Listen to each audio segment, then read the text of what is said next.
मंदसौर जिले के गांव डोडिया मीणा में मकान तोड़ने का नोटिस मिलने से घर में रह रहे लोगों में साथ ही ग्रामीण जनों में आक्रोश है। वहीं ग्रामीणों ने मतदान का बहिष्कार करने की चेतावनी दी है।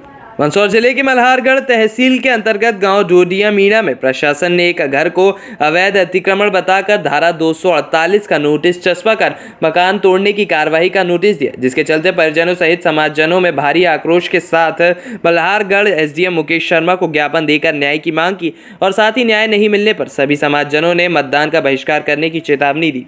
हमारी मांग ये है कि हम यहाँ पर जो अभी शासन प्रशासन ने जो अवैध निर्माण बताया गया हमारे गांव में डोडिया मीणा में, तो हम कई वर्षों से वहाँ पर निवास कर रहे हैं। 100 वर्षों से वहाँ निवास कर रहे हैं।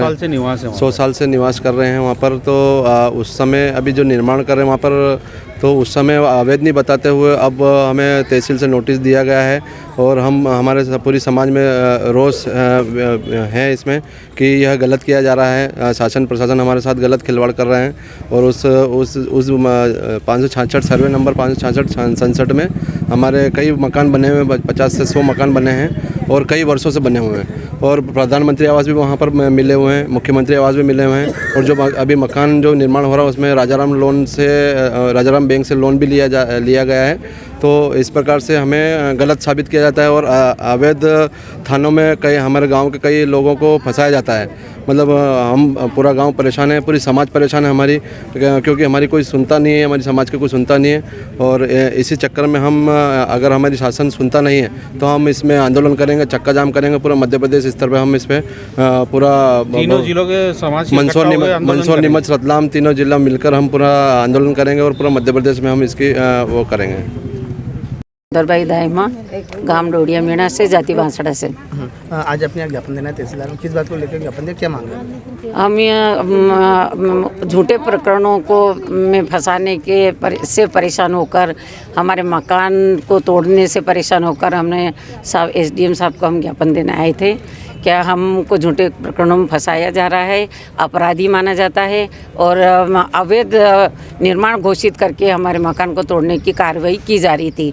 हमने इसलिए सब तरफ ज्ञापन दिया है क्या हमारा अवैध निर्माण नहीं है और हम पर कोई सजाप्ता नहीं है, कोई हमने अपराध नहीं किया है। हमारे पूरे गांव को अपराधी माना जाता है, पूरे गांव को अवैध निर्माण में घोषित कर रखा है।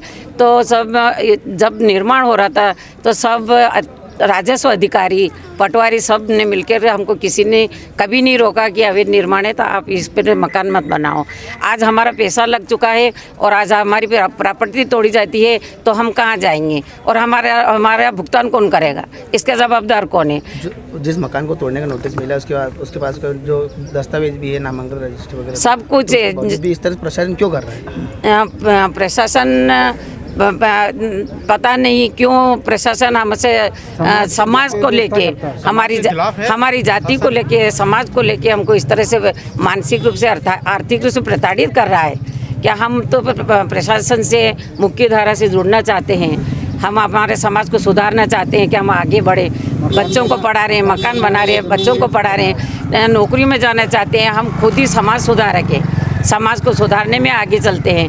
अगर प्रशासन हमको इस तरीके से परेशान करेगा तो समाज हमारा फिर से पिछड़ जाएगा, हमारा समाज आगे बढ़ नहीं सकता है। और अगर हमारी मांगे सरकार ने स्वीकार नहीं की तो हमारा समाज सब एकजुट होकर हम आंदोलन करेंगे। किस तरह से आंदोलन? पूरी समाज हमारा आंदोलन करेंगे, हम पूरे मतदान का हम बहिष्कार करेंगे। पूरे मध्य प्रदेश में हम आंदोलन करेंगे इसी चीज़ और हम